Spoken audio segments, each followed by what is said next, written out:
Hello everyone, my name is Peace, and I would like to tell you a story about the Western Rebellion, Part 2. But before we begin, I would like to ask you all that are watching this video to leave a like and subscribe to the channel, maybe even leave a comment.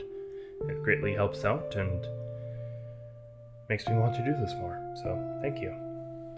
But above all else, I hope you are having a fantastic day, and we will get right into the video. Our day starts on a blisteringly hot day in the Western Green Corridor. Your entire encampment has been holding up in this abandoned Verdian fort for several Domas now, with no sightings of the NAV within that time frame.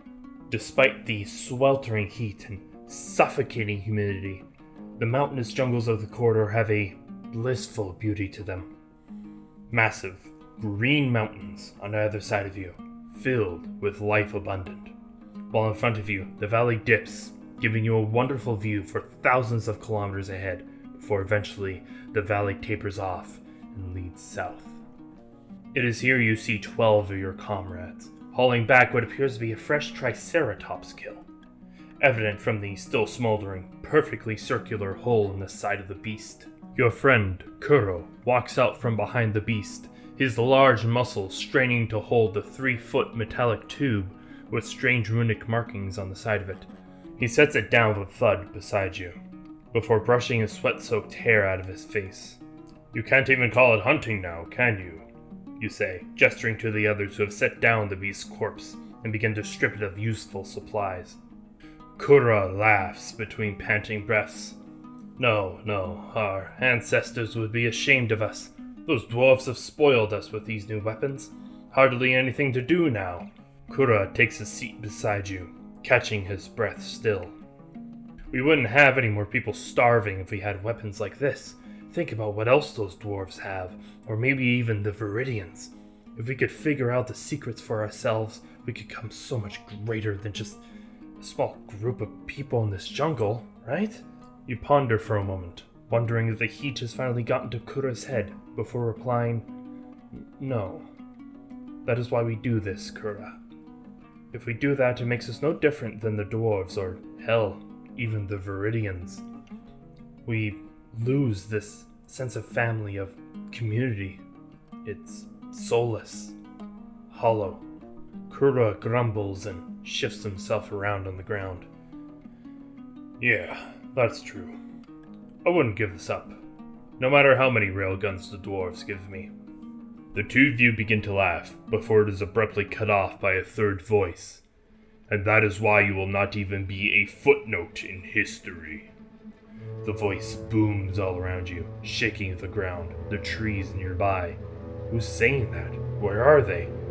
"You lack the willpower to become something more than just a gaggle of savage tribe members, too caught up in their own revelry to ever make a relevant difference in the world around them." Your ears are bleeding. Kura is passed out and is laying on the floor. This voice will kill you if it talks anymore. Where? You see it. Or him? There's a person in the sky, hovering several hundred feet above you. Before you can even question it, his voice blasts out again. "Now, witness the potential of a civilization that has become their own gods." You must be deaf at this point, and yet you can still hear him. It's in your head, no, every fiber of your being. You fall to your knees screaming, but no noise is coming out. You look up at the figure above to see that he is now surrounded by these golden lances, numbered in the tens of thousands. The lances start to fall, and you begin to think about all the horrors that are about to befall your people. The Emperor will show his wrath.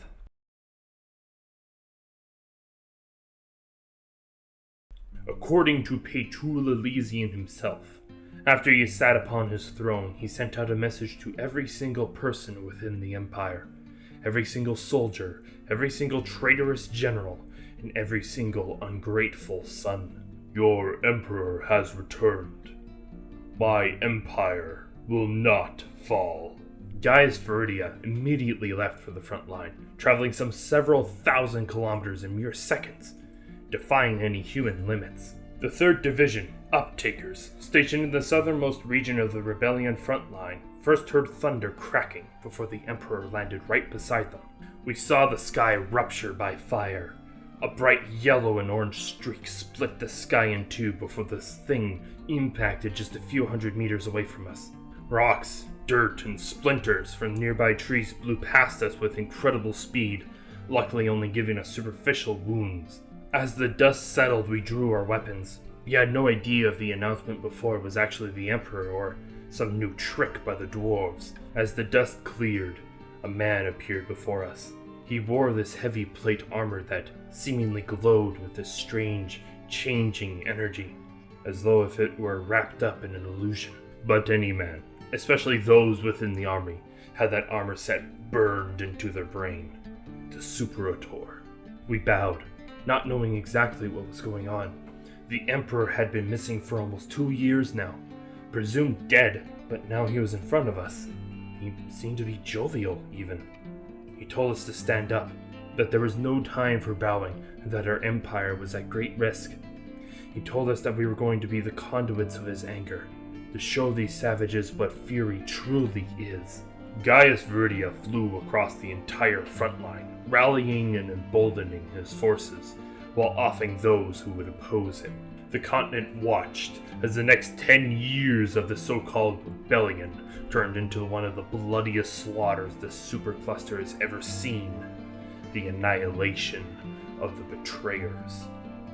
Gaius himself led his troops across the Tiber River, cutting off their northern and southern escape routes. He then funneled the encircled betrayers south into the northern Celestudo Peninsula, and then further south into what is now modern-day Primus Portus. It's estimated that well over 1 million people were within that encirclement, and when they were routed onto the beaches of the peninsula, they had no choice but to swim out into the open sea, where they were picked off by Viridian archers and primitive artillery.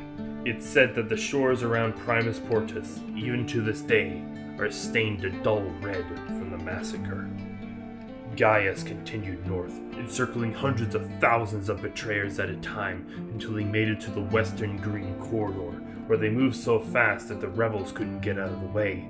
Those who got caught up in the push tried to escape through the mountains, desperately climbing these impossible peaks just to be smushed like a bug on the side of the mountains by the Viridian artillery and Gaius's golden lances. The dwarven robotics and weaponry stood no chance against the emboldened Viridian army, and as soon as they pushed the betrayers off the mainland, they made a landfall in the dwarven stronghold of Glacia Cerus. Ferus was sacked, Saxum was pillaged, and Ozin was impaled by the golden lances of Viridia.